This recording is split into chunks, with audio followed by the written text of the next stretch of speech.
হচ্ছে আমি স্টিমে দিয়েছি, বাকিগুলো আমি আবার পুড়ে নিচ্ছিলাম।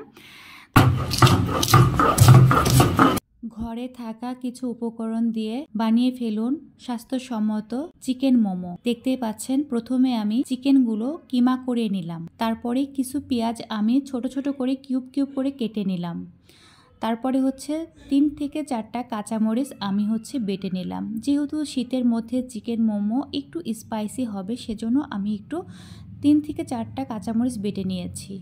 তারপরে দিলাম 1 চা চামচ আদা বাটা, 1 চা চামচ রসুন বাটা, আধা চা চামচ গোলমরিচ গুঁড়ো, সাদা তেল 2 চা চামচ আমি এখানে অ্যাড করে নিলাম। সয়া সস আমি 2 চা চামচ নিয়েছি, আর লবণটা কিন্তু স্বাদ মতো দিতে হবে, কারণ যেহেতু সয়া সসে লবণ আছে সেজন্য। সবকিছু উপকরণ নেওয়া হয়ে গেছে, এখন এটা আমি ভালোভাবে হাত দিয়ে মিক্স করে নিব। যখন আমি মাখাচ্ছিলাম গাইস, বিশ্বাস করেন মনে হয় যে এখনই খেয়ে ফেলি, কারণ চিকেনের মধ্যে যদি আপনি সয়া সস আর যদি গোলমরিচ গুঁড়ো অ্যাড করেন তাহলে চিকেনটা কোনো গন্ধই আর থাকে না। এই তো আমি কিন্তু ডোটা আগে বানিয়ে সুন্দরভাবে এটা একটা ন্যাকড়া দিয়ে ঢেকে রেখেছিলাম। সেই মাখানো ময়দাগুলো এখন আমি সুন্দরভাবে বেলে তারপরে চিকেনের খামিরটা আমি অ্যাড করে চতুর্পাশে পানি লাগিয়ে যাতে মুখটা সুন্দর করে বন্ধ থাকে, কারণ যখন আমি ভাপ দিতে যাব মুখটা যদি ভালো করে না লাগে তাহলে সেক্ষেত্রে দেখা যাচ্ছে চিকেনগুলো বের হয়ে যাবে। আর দেখতেই পাচ্ছেন পাশে কিন্তু আমার ছেলে আছে,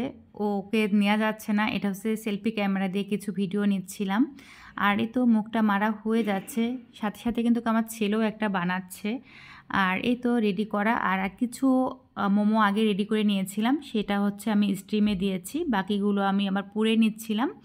তো দেখতে পাচ্ছেন কত সুন্দরভাবে স্টিম হয়ে গেছে। আসলে যদি বাসায় বসে যদি আপনারা এইভাবে বাচ্চা বা স্বামী সন্তানকে যদি ভালোভাবে ঠিকঠাক করে বানিয়ে যদি খাওয়াতে পারেন, বিশ্বাস করেন গাইস, একদম তারা বলবে কি অসাধারণ হয়েছে। হ্যাঁ, মোমোটা বানানোর জন্য কিন্তু ময়দাটা আগেই সুন্দর করে মেখে নিয়ে ডো বানিয়ে পাতলা একটা ন্যাকড়া দিয়ে ঢেকে রাখতে হবে মিনিমাম আধা ঘন্টা। আর বেশি নরম করা যাবে না, ডোটা কিন্তু একটু হালকা শক্ত রাখতে হবে। আর ওর মধ্যে দিতে হবে সয়াবিন তেল, লবণ আর হালকা কুসুম গরম পানি দিয়ে সুন্দর করে মাখিয়ে আপনি যে কোনো একটা ন্যাকড়া, সুন্দর ভালো পরিষ্কার ন্যাকড়া দিয়ে ঢেকে রাখবেন আধা ঘন্টা আগে। এই জন্য মোমোটা খেতে আরো ভালো লাগবে খেতে, হ্যাঁ, যাতে করে মোমোটা খেতে অনেক মজা লাগে। আর এই যে দেখতে পাচ্ছেন মোমোটা হয়ে গেছে, আমার পরিবারের লোক খেয়ে তো বলছে আসলে মাশাআল্লাহ আলহামদুলিল্লাহ হয়েছে খেতে। ভিডিওটি কেমন লাগলো অবশ্যই কমেন্ট করে জানাবেন, আর আমার দেয়া রেসিপিটা অবশ্যই একবার ট্রাই করে দেখবেন, খেতে অনেক মজা হয়েছে এবং খুব